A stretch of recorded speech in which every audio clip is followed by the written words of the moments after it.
Hello everyone, welcome back to our channel. Dear students, ఈ వీడియోలో మనం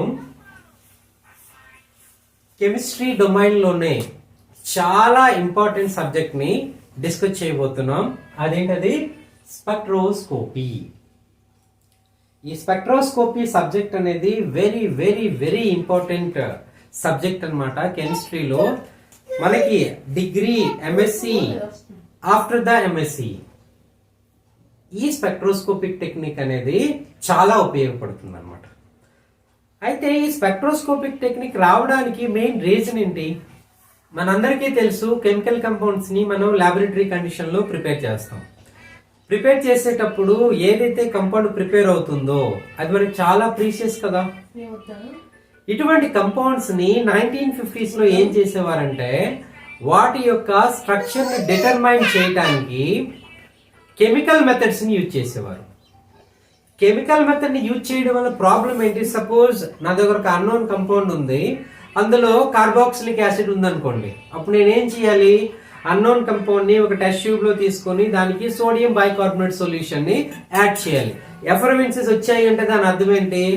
మనకు ఉన్నటువంటి గివెన్ కంపౌండ్ లో కార్బాక్సిలిక్ యాసిడ్ అనేది ప్రెజెంట్ ఉంది అని చెప్తాం, అంతే కదా. అయితే ఆ టెస్ట్ చేసిన తర్వాత మన ఒరిజినల్ కంపౌండ్ ని మనం రీగైన్ చేయగలమా? మళ్ళీ మనం తీసుకోగలమా? It's not possible, it's impossible. ఒకసారి మనం కెమికల్ టెస్ట్ పర్ఫామ్ చేసామంటే మన దగ్గర ఉండే కంపౌండ్ అనేది వేరే రూపంలోకి ట్రాన్స్ఫర్ అయిపోతుంది అనమాట. సో ట్రాన్స్ఫర్ అయిపోవడం వల్ల ప్రాబ్లం ఏంటి? మనకి ల్యాబొరేటరీ కండిషన్ లో చాలా కష్టపడి మనం చేసిన కంపౌండ్ అనేది వేస్టేజ్ అయిపోతుందా లేదా? ఇన్ఫర్మేషన్ అయితే వస్తుంది, బట్ కంపౌండ్ మన చేతిలో ఉండట్లేదు కదా. కాబట్టి మనకి ఏం కావాలి? ఫిజికల్ టెక్నిక్ కావాలి. మనం చూడండి, మెల్టింగ్ పాయింట్ ఉంది మనకి. మెల్టింగ్ పాయింట్ మనం స్టడీ చేసిన తర్వాత మళ్ళీ మన కంపౌండ్ మనం రీగైన్ చేయొచ్చు కదా. ఆ విధంగా ఏదైనా ఒక ఫిజికల్ టెక్నిక్ తీసుకురాగలిగినట్లయితే దేనికోసం?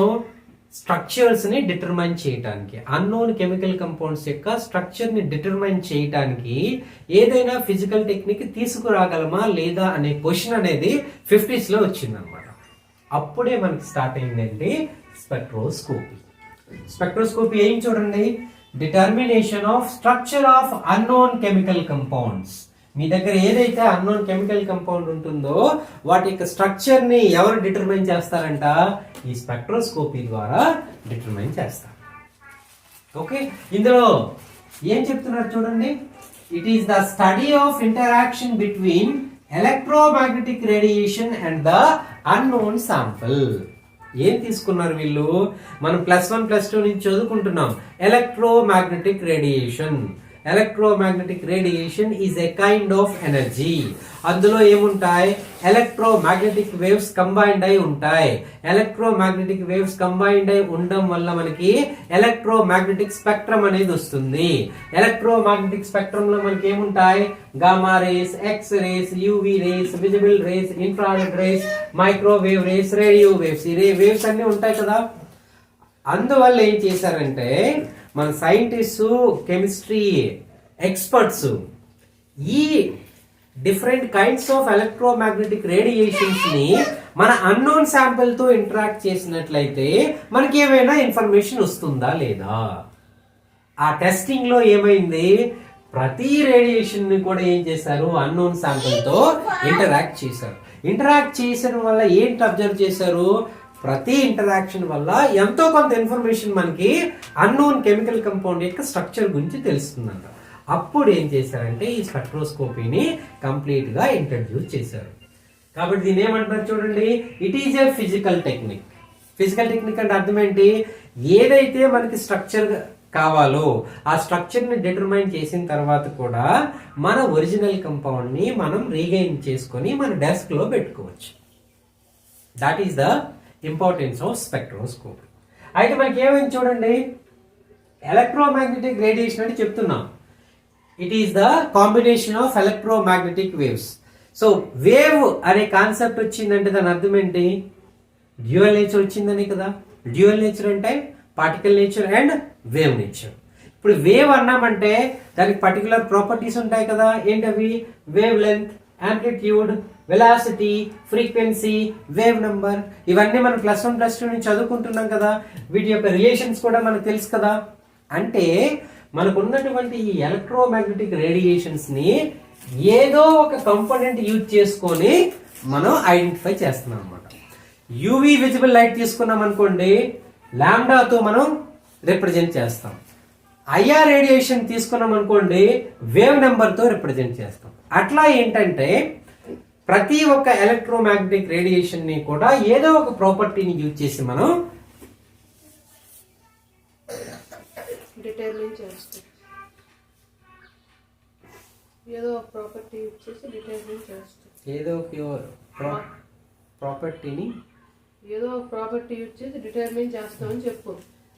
కాబట్టి ఏదో ఒక ప్రాపర్టీని యూజ్ చేసుకొని ఎలక్ట్రోమాగ్నెటిక్ రేడియేషన్ ని మనం ఐడెంటిఫై చేస్తున్నాం. ఐడెంటిఫై చేసి వాటి యొక్క క్యారెక్టరిస్టిక్స్ ని కనుక్కోగలుగుతున్నాం కదా. అయితే ఇప్పుడు ఏంటి, ఈ వేరియస్ ప్రాపర్టీస్ మన దగ్గర ఉన్నాయి అంటే దాని అర్థం ఏంటి అసలు? ప్లాంక్స్ క్వాంటమ్ థియరీ చెప్తుంది E = hν. 10th క్లాస్ నుంచి చదువుకుంటున్నాం మనం. E = hc/λ, hc × 1/λ, that is equal to hc × μ bar.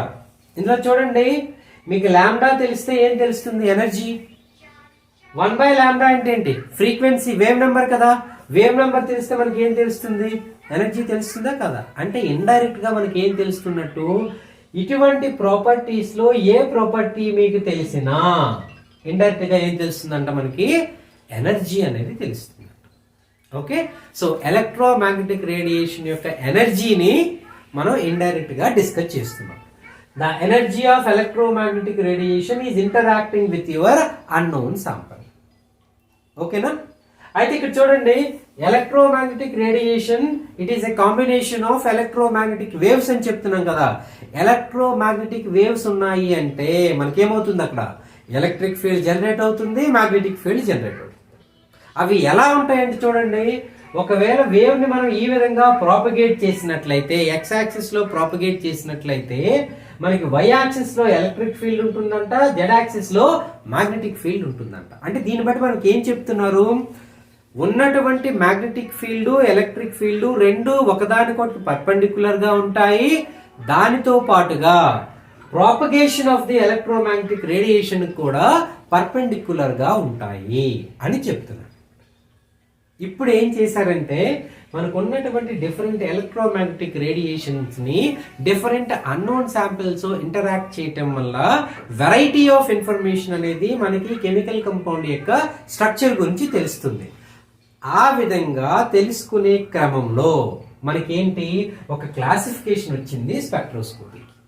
చూడండి, rotational spectroscopy, IR spectroscopy, Raman spectroscopy, ultraviolet visible spectroscopy, photo electron spectroscopy, NMR spectroscopy, ESR spectroscopy, ORD and CD spectroscopy, mass bar spectroscopy, X-ray spectroscopy, last one mass spectrometry.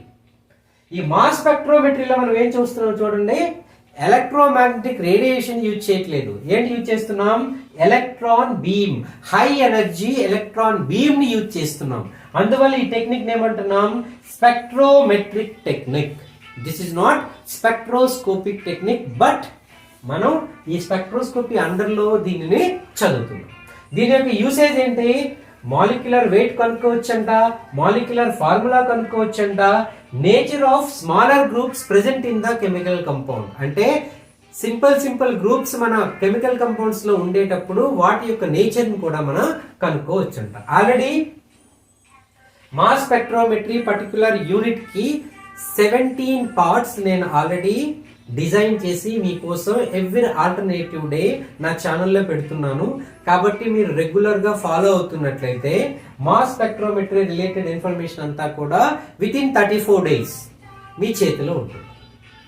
Okay, అంటే ఏమైంది, among all these spectroscopic techniques already మనం ఒక spectrometry technique ని discuss చేస్తాం. Remaining ఏమున్నాయి మనకి? ఈ remaining spectroscopy techniques ఉన్నాయి. ఇవన్నింటి గురించి కూడా మనం 1 by 1 డిస్కస్ చేయాలి. డిస్కస్ చేసే ముందు ఏంటంటే, పర్టికులర్ గా ఆర్గానిక్ కెమిస్ట్రీలో చూసుకున్నట్లయితే మనకు ఆల్రెడీ తెలుసు, ఆర్గానిక్ కంపౌండ్స్ ఉన్నాయి, ఇన్ఆర్గానిక్ కంపౌండ్స్ ఉన్నాయి. కానీ రేషియో కంపేర్ చేసుకోండి. ఆర్గానిక్ కంపౌండ్స్ యొక్క రేషియో చాలా ఎక్కువ కాదా? ఉన్న కంపౌండ్స్ అన్ని 90% కంపౌండ్స్ ఆర్గానిక్ అయితే 10% కంపౌండ్స్ అనేవి ఇన్ఆర్గానిక్ కంపౌండ్స్ అనేవి ఉంటున్నాయి. కాబట్టి మన స్పెషల్ ఫోకస్ దేనిపై ఉండాలి? ఇనీషియల్ గా ఆర్గానిక్ కంపౌండ్స్ పై ఉండాలి కదా. అంటే ఆర్గానిక్ కంపౌండ్స్ యొక్క స్ట్రక్చర్ ని ఈజీగా ఎలా మనం డెడ్యూస్ చేయాలి అన్న దానిపై కాన్సన్ట్రేట్ చేశారనమాట. చేయటం వల్ల మనకి ఏమైంది? IR spectroscopy, UV visible spectroscopy, NMR spectroscopy and mass spectrometry. ఈ 4 యూనిట్లు గాని మనం ప్రాపర్ గా చదివినట్లయితే, సఫిషియంట్ ఇన్ఫర్మేషన్ మన దగ్గర ఉన్నట్లయితే మనం ఏం చేయొచ్చంట? ఆర్గానిక్ కంపౌండ్స్ ఎన్ని ఉన్నాయో అన్ని కంపౌండ్స్ యొక్క స్ట్రక్చర్ ని కంప్లీట్ గా డిటర్మైన్ చేయొచ్చు. కాబట్టి మనం నెక్స్ట్ క్లాస్ నుంచి ఏం చేస్తున్నామంటే IR spectroscopy, UV visible spectroscopy and NMR spectroscopy initial లెవెల్లో మనం డిస్కస్ చేస్తున్నాం. ఆల్రెడీ మాస్ స్పెక్ట్రోమెట్రీ డిస్కస్ చేసేసాం. కాబట్టి విత్ ఇన్ ఫ్యూ మంత్స్ మన స్పెక్ట్రోస్కోపీ, ఆర్గానిక్ స్పెక్ట్రోస్కోపీ అనేది కంప్లీట్ అయిపోతుంది. వన్స్ ఆర్గానిక్ స్పెక్ట్రోస్కోపీ కంప్లీట్ అయిన వెంటనే మనం ఏం చేస్తున్నాం? రిమైనింగ్ ఎన్ని టెక్నిక్స్ ఉన్నాయో ఈ అన్ని టెక్నిక్స్ కూడా 1 by 1 డిస్కస్ చేద్దాం. అయితే ఈ పర్టికులర్ వీడియోలో మీకు ఒక ఇంట్రడక్షన్ పోర్షన్ చెప్పాలని ఈ కంప్లీట్ ఇన్ఫర్మేషన్ ఇస్తున్నాను. ప్రతి కెమిస్ట్రీ ఆస్పిరెంట్ కూడా టోటల్ ఎన్ని స్పెక్ట్రోస్కోపిక్ టెక్నిక్స్ ఉన్నాయి, ఇంపార్టెంట్ స్పెక్ట్రోస్కోపిక్ టెక్నిక్స్, వాటి యొక్క యూసేజ్ ఏంటి అన్నది మీకు తెలియాలి. ఓకేనా? తెలియడం కోసం ఇక్కడ మీకు ఓన్లీ క్రిస్ప్ ఇన్ఫర్మేషన్ ఇస్తున్నాను. The first one is what? Rotational spectroscopy. Rotational స్పెక్ట్రోస్కోపీలో ఏం చేస్తున్నాం? మనం మైక్రోవేవ్ రేడియేషన్ యూజ్ చేస్తున్నాం. చూడండి, మైక్రోవేవ్ రేడియేషన్ ఉంది కదా మన దగ్గర. Microwave radiation unknown chemical compounds తో ఇంటరాక్ట్ అయినట్లయితే మనకి ఏ ఇన్ఫర్మేషన్ వస్తుందంట? బాండ్ లెంత్ కనుక్కోవచ్చంట, బాండ్ యాంగిల్ కనుక్కోవచ్చంట, అటామిక్ మాసెస్ కనుక్కోవచ్చంట. అంటే సింపుల్ గా ఏం చెప్పొచ్చు? Rotational spectroscopy provides the information about the bond lengths, bond angles and atomic masses of the different chemical samples అని చెప్పొచ్చు కదా. Second, infrared spectroscopy. ఇందులో ఏ రేడియేషన్ యూజ్ చేస్తున్నాం? ఇన్ఫ్రారెడ్ రేడియేషన్ యూజ్ చేస్తున్నాం. అంటే infrared radiation unknown chemical sample తో interact అయ్యేటప్పుడు మనకి ఏం తెలుస్తుందంట? ఫంక్షనల్ గ్రూప్స్ యొక్క ఇన్ఫర్మేషన్ తెలుస్తుందంట. So IR spectroscopy is useful to detect the different functional groups which are present in the chemical compounds. Okay, next ఏం చేస్తున్నారు? Ultra violet visible spectroscopy. ఇందులో ఏంటి యూజ్ చేస్తామంట? UV light and visible light use చేస్తాం. దాని వల్ల ఉపయోగం ఏంటి మనకి? Detection of the chromophore. మనకి అల్ట్రా వైలెట్ విజిబుల్ స్పెక్ట్రోస్కోపీ అనేది దేని గురించి ఉపయోగపడుతుందంట? కాంజుగేటెడ్ సిస్టమ్ ని ఐడెంటిఫై చేయడానికి ఉపయోగపడుతుందంట. నెక్స్ట్ ఏంటి? Photo electron spectroscopy. ఇది 2 టైప్స్ మనకి, UV photo electron spectroscopy and X-ray photo electron spectroscopy. యువిలో ఏం చెప్తున్నారు మనకి? Binding energy of the valency electrons. ఒక ఆటమ్ లో ఉండేటటువంటి వాలెన్సీ ఎలక్ట్రాన్స్ యొక్క బైండింగ్ ఎనర్జీ కనుక్కోవచ్చు. ఎక్స్రే ఫోటో ఎలక్ట్రాన్ స్పెక్ట్రోస్కోపీ ఉపయోగించి మనం ఏం చేయొచ్చంట? Binding energy of the core electrons, inner electrons యొక్క బైండింగ్ ఎనర్జీని కనుక్కోవచ్చంట. ఎన్ఎంఆర్ స్పెక్ట్రోస్కోపీలో ఏం చెప్తున్నారు? రేడియో వేవ్ ను మనం యూజ్ చేస్తున్నాం. యూజ్ చేసేటప్పుడు మనకి ఏం తెలుస్తుందంట? నేచర్ ఆఫ్ ది న్యూక్లియస్ అనేది మనకు తెలుస్తుంది. ఓకే, ఈఎస్ఆర్ స్పెక్ట్రోస్కోపీలో ఏం చేస్తున్నాం? మైక్రోవేవ్ రేడియేషన్ యూజ్ చేస్తున్నాం. యూజ్ చేయడం వల్ల మనకి ఏం తెలుస్తుందంట? Detection of free radicals. Free radicals ని మనం ఐడెంటిఫై చేయొచ్చంట. ORD and CD spectroscopy, optical rotatory dispersion and circular dichroism. ఇందులో ఏ రేడియేషన్ యూజ్ చేస్తున్నాం? యువి విజిబుల్ రేడియేషన్ యూజ్ చేస్తున్నాం. వీటికి యూజ్ ఏంటి మనకి? determination of the configurations and conformations. It's very important point in terms of the stereochemistry. Configurations ని conformations ని మనం తెలుసుకోవాలంటే ఏంటి? ఫిజికల్ టెక్నిక్ యూజ్ చేయొచ్చు. ORD CD spectroscopy, mass bar spectroscopy. ఇందులో ఏ రేడియేషన్ యూజ్ చేస్తున్నాం? గామా రేడియేషన్ యూజ్ చేస్తున్నాం. దీనివల్ల ఫైదా ఏంటి మనకి? ఉపయోగం ఏంటంట? Concern to energy states of the nuclei.